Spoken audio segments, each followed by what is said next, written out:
turi mu gitondo ku itariki ya 28 Werurwe umwaka wa 2026. Ni amakuru agezweho mu karere ka Afurika y'Iburasirazuba ndetse n'ahandi ku isi.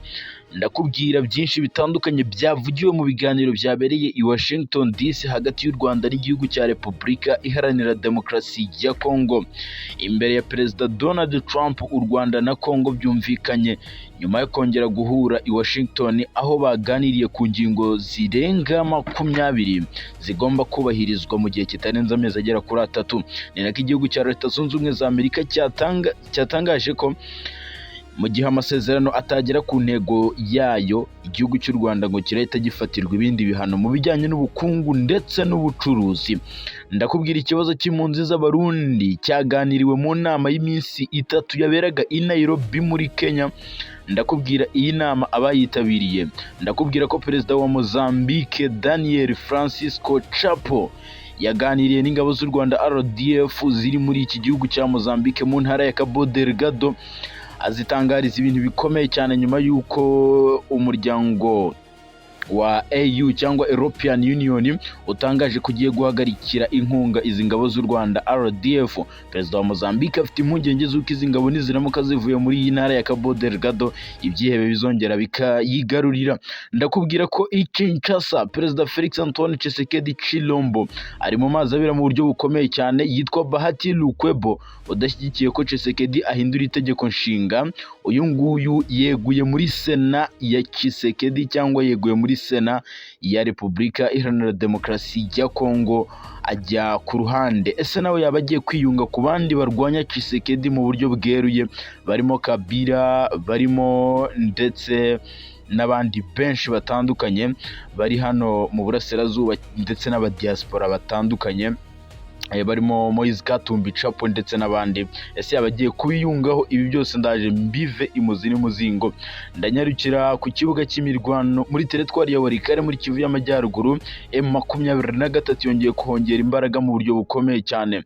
Ibi byanateye impungenge abaturage, bavuga ko bashobora kuba bagiye kugwaho n'imirwano ikomeye, bashobora kuba bagiye ngo kumva urusaku rw'intwaro zikaze, kuko M23 yamanuye za BM21 imanura ibisasu biremereye cyane ndetse n'abasirikare b'abakomando bo ku rwego rwo hejuru. Ndakubwira amakuru avuga ko M23 yatangiye kohereza abasirikare ku itariki ya 14 Werurwe. Ndakubwira kandi ko muri Kivu y'Amajyepfo twirwanaho yongeye gukubita bikomeye cyane aba FDLR ndetse n'ingabo z'u Burundi FDNB mu bice byo mu Minembwe ndetse n'ahandi muri Kivu y'Amajyepfo. Ndakubwira urugamba ruri kubera mu nkengero za teritwari ya Uvira. M23 yongeye gusatira bikomeye cyane umujyi wa Uvira ndetse yamaze kwerekeza birometero bigera kuri 25 yerekeza mu mujyi wa Uvira, nyuma yo gufata agace ka Sange, agace kitwa Kirumbi ndetse n'akandi gace gakomeye cyane ndibuze ko nkubwira. Ni n'imirwano ikomeye cyane yasize mu kibaya cya Rusizi, yongeye kugwa abasirikare benshi b'Abarundi ndetse n'imbonerakure. 5 kuri 5, reka mbahereze ikaze n'abasabye gukora subscribe, nicyo kintu cya mbere kugira ngo tujye tubana mu makuru n'ibiganiro tubategurira kuri uyu. Reka munyemerere mpere i Washington DC muri Leta Zunze Ubumwe za Amerika, imbere ya Perezida Donald Trump muri White House. U Rwanda na Repubulika Iharanira Demokarasi ya Congo byumvikanye ku ngingo nyinshi cyane, zirimo izo guhagarika ubushyamirane hagati y'ibihugu byombi. Ni nyuma yo kongera guhurira i Washington, intumwa z'u Rwanda n'iza Repubulika ya Demokarasi ya Congo zemeranyije ku ngamba zifatika zigamije gukomeza gushyira mu bikorwa amasezerano ya Washington. Ni nyuma yo kongera guhurira i Washington muri Leta Zunze Ubumwe za Amerika ku itariki ya 17 Werurwe 2026, ku itariki ya 18 ndetse no ku itariki ya 19 nibwo baganiraga hagati y'ibihugu byombi imbere ya Donald Trump. Intumwa z'u Rwanda n'iza Repubulika ya Demokarasi ya Congo mu itangazo basohoye bahuriyeho bose, basohoye bavuga ko ibihugu by'u Rwanda na Congo ndetse na Leta Zunze Ubumwe za Amerika bateranye hariya i Washington. Bavuga ko iyi nama yabaye yasize impande zombi zemeranyije koko ku ngamba zifatika zigamije gukomeza gushyira mu bikorwa amasezerano y'amahoro ya Washington, ari no mu rwego rw'amasezerano ya Washington agamije nyine kugarura amahoro ndetse n'uburumbuke mu burasirazuba bwa Repubulika ya Demokarasi ya Congo ndetse no mu karere muri rusange. N'uburumbuke bw'amasezerano igihugu cya Leta Zunze Ubumwe za Amerika cyatangaje nyuma y'ubushyamirane bukomeje kuba hagati ya Kinshasa na Kigali. Iryo tangazo risobanura ko Kigali na Kinshasa bemeranyije ku guhererekanya ku ruhererekane rw'ingamba zihuriweho zigamije kugabanya umwuka mubi no guteza imbere intambwe igaragara ku butaka bw'ibihugu byombi. Ni ingamba zirimo kwiyemeza gufata ibyemezo bifatika byo kubahana ku bijyanye n'ubusugire bw'ibihugu byombi ndetse no guteganya gukuraho ingamba z'ubwirinzi ku ruhande rw'u Rwanda mu bice byagenywe biri ku butaka bwa Repubulika ya Demokarasi ya Kongo, ndetse no kongerera ingufu kandi zifite igihe ntarengwa ngo Repubulika ya Demokarasi ya Kongo ibe yasenye umutwe w'abajenosideri wa FDLR ndetse no kurinda abasivili mu burasirazuba bwa Repubulika ya Demokarasi ya Kongo. Itangazo rikomeza rivuga ko Kongo n'u Rwanda byongeye gushimangira ubushake bwabyo bwo kubahiriza amasezerano ya Washington agamije kugera ku mahoro arambye ndetse n'uburumbuke mu karere.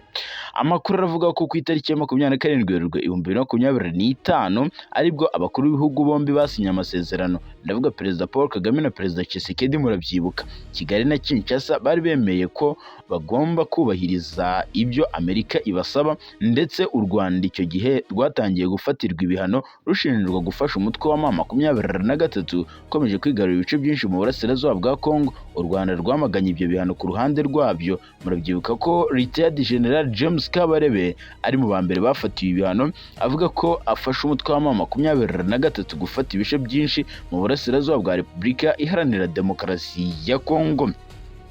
Reka mfungure indi page nerekeze mu gihugu cya Mozambique mu gihe nkivuga amakuru afitanye isano n'u Rwanda. Perezida wa Mozambique Daniel Francisco Chapo yagaragaje ko afite icyizere cy'uko ingabo z'u Rwanda RDF zizakomeza ibikorwa byo kurwanya ibikorwa by'iterabwoba mu ntara ya Cabo Delgado mu majyaruguru y'igihugu cya Mozambique.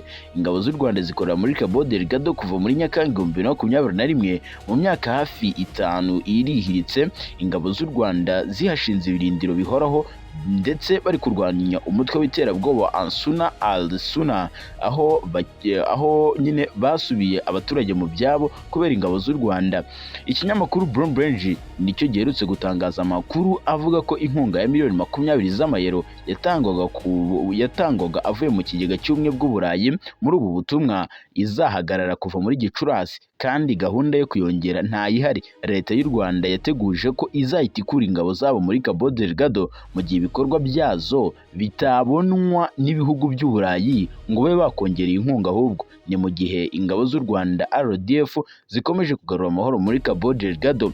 Ku itariki ya 18 Werurwe 2026 nibwo Perezida Francisco Daniel Chapo wa Mozambique yatangaje ko byari biteganyijwe ko ubutumwa bw'ingabo z'u Rwanda RDF muri Cabo Delgado buzarangira muri Gicurasi, ariko bushobora kongerwa.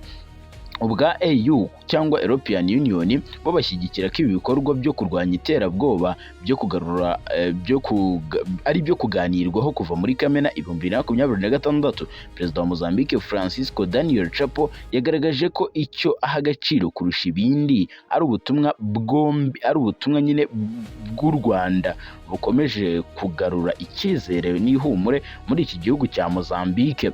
Yagize ati, ubu butumwa bwanjye reka mbutange. Ati, ibi byaravuzwe. Ati, ntabwo ibikorwa u Rwanda rukora, ati ntabwo ari ibikorwa bikwiye kudashimirwa, atari ko impande zombi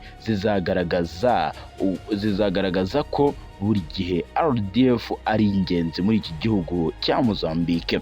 Uyu mukuru w'igihugu kandi yabwiye abanyamakuru ko kuko byashoboka ko kose uko bizagenda kose EU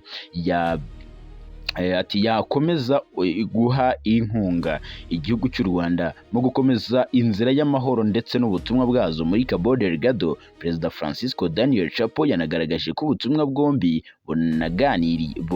bunafitanye isano n'icyifuzo cya Mozambique ku Rwanda, aho European Union iri kugira ubushake uburyo bwose ndetse igomba gukora ibishoboka byose kugira ngo umutekano mu ntara ya Cabo Delgado ukomeze urindwe n'ingabo z'u Rwanda.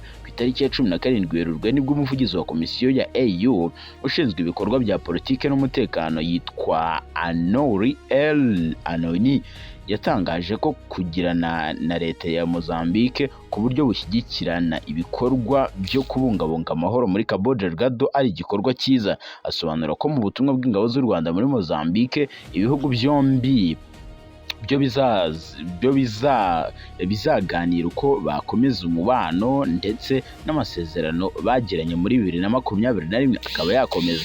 Hari amasezerano u Rwanda n'igihugu cya Mozambique byagiranye mu kugarura amahoro muri Cabo Delgado, ndetse hari n'amasezerano AU yagiranye n'igihugu cy'u Rwanda mu kugarura amahoro mu ntara ya Cabo Delgado, ari nako AU binyuze mu kigega cyayo batera inkunga ingabo z'u Rwanda RDF muri ubu butumwa barimo muri Cabo Delgado mu kugarura amahoro. Reka munyemerere mfungura indi page nihuta cyane nerekeje Kinshasa. Perezida Felix Antoine Tshisekedi Tshilombo birasa nkaho bamwe mu bayobozi bakomeye cyane Kinshasa bari kumutera umugongo kubera gahunda yazanye yo guhindura itegeko nshinga. Ni nako uwitwa Senateri Modeste Bahati Lukwebo we yamaze kwegura muri Sena kubera iyo mpamvu. Ni nyuma y'iminsi mike agaragaje ko adashyigikiye umugambi wa Perezida Felix Antoine Tshisekedi wo guhindura itegeko nshinga.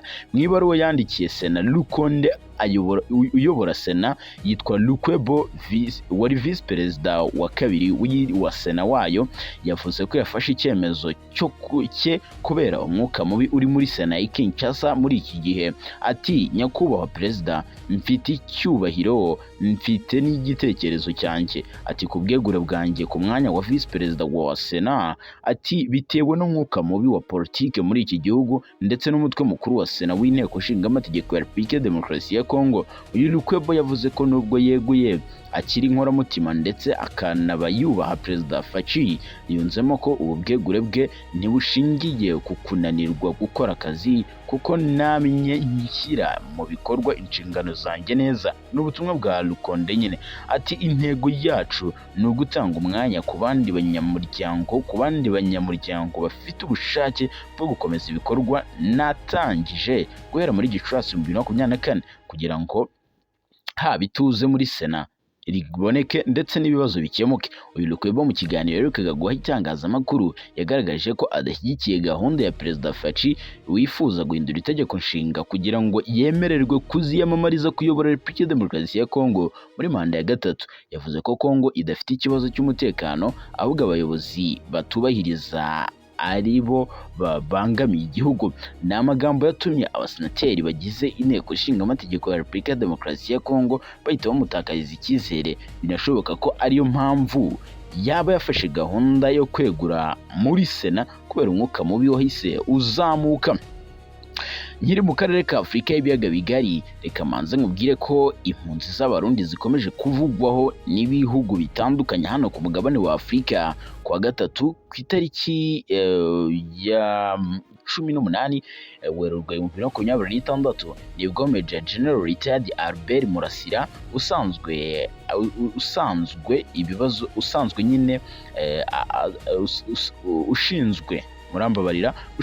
by'impunzi mu nshingano ze, yakurikiranye inama y'abaminisitiri yahuje abahagarariye guverinoma baturutse mu bihugu bitandukanye bya Afurika, aho inama yaberaga i Nairobi muri Kenya kuva ku ya 16 kugera ku ya 18. Ni inama yanitabiriwe n'u Rwanda, Burundi, Tanzania, Kenya, Uganda, Zambia, Malawi, Mozambique, Afurika y'Epfo hamwe n'ishami ry'umuryango w'abibumbye ryita ku mpunzi ndetse n'abafatanyabikorwa mu iterambere n'imiryango y'ubukungu mu karere ka Afurika y'Iburasirazuba. Ni ibiganiro byari bigamije gushaka ibisubizo cy'ibibazo by'impunzi z'abarundi binyuze mu mikoranire yibanda ku guteza imbere no gushimangira no gutaha ku bushake no gusubira mu buzima busanzwe kw'impunzi ndetse no kubacyura. Minisitiri Murasira yashimangiye ko ubushake bw'u Rwanda, ashimangira ko gushyira mu bikorwa neza ibyumvikanyweho bizasaba ubushake bwa politike bukomeye ndetse no kutihunza ibibazo ndetse no gushingira ku nshingano ndetse n'abafatanyabikorwa bose bahari. Magingo yanga impunzi z'abarundi ziri mu Rwanda ni nyinshi, gusa imibare iheruka gutangazwa yavugaga ko impunzi z'abarundi ziri mu Rwanda zirenga 100,000. Reka munyemerere mfungura indi page nerekeza mu makuru y'imirwano ari kuvuga muri Kivu y'Amajyepfo ndetse no muri Kivu y'Amajyaruguru, ariko mere muri Kivu y'Amajyepfo muri teritwari ya Fizi ndetse no mu bindi bice. Magingo yanga amakuru aravuga ko twirwaniwe na M23 ku munsi w'ejo batatse bikomeye cyane ibirindiro by'umutwe wa FDLR bikorera muri biriya bice ndetse n'ingabo z'abarundi. Ni amakuru avuga ko imirwano yumvikanye mu rusaku rw'intwaro ziremereye cyane binasiga umutwe wa M23 wongeye gusatira bikomeye cyane agace ka Sange gaherereye mu birometero bigera kuri 25 uvuye mu mujyi wa Uvira, ahumvikana ibitero bikaze cyane. M23 binasiga yigaruriye uduce dukomeye cyane turimo niyo Sange ndetse n'ahitwa Birumbi. Aha Birumbi ni kamwe mu duce dukomeye cyane dufite isura ikomeye cyane y'intambara iri kubera muri ibi bice, aho bikekwa ko M23 ngo yabigiye kumanura n'indi misadi ikomeye cyane mu kwigarurira na teritwari ya Uvira imaze kuba ingorabahizi igakomeza kuvugisha benshi amangambure. Ni bya Uvira ndakomeza kubikurikirana, gusa deployment y'ingabo za M23 zikomeje kwiyongera mu bice bikomeye cyane byo muri yino Sud Kivu.